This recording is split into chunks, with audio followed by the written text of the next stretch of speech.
இன்னைக்கு 380 ரூபா தென்காசிலையும் நெல்லையிலையும் 380 ரூபா கிலோ. ஏன் காரணம் என்ன?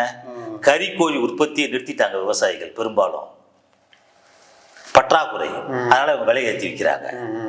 இப்ப இது பொதுமக்களும் சேர்ந்து இப்ப இறங்கணும்.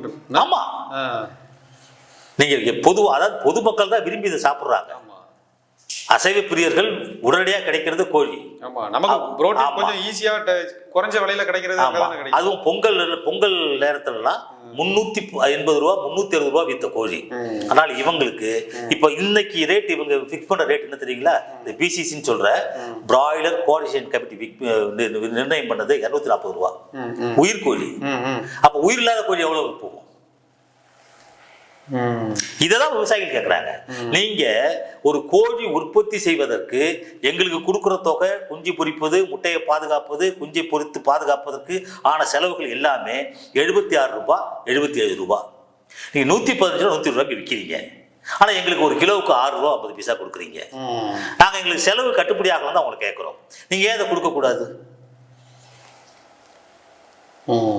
ஆனால் இது போன்ற ஒரு வாய்ப்பு இருந்தும் இது விவசாயிகளிடத்திலே விழிப்புணர்வு இல்லாத காரணத்தினால் இந்த சட்டத்தை திமுக அரசு ரத்து செய்து கிட்டத்தட்ட 14,000 தொழிலாளர்கள், 5 லட்சம் 14,000 பண்ணையாளர்கள், 5 லட்சம் பணியாளர்களை பாதிப்படைச்சிருக்காங்க.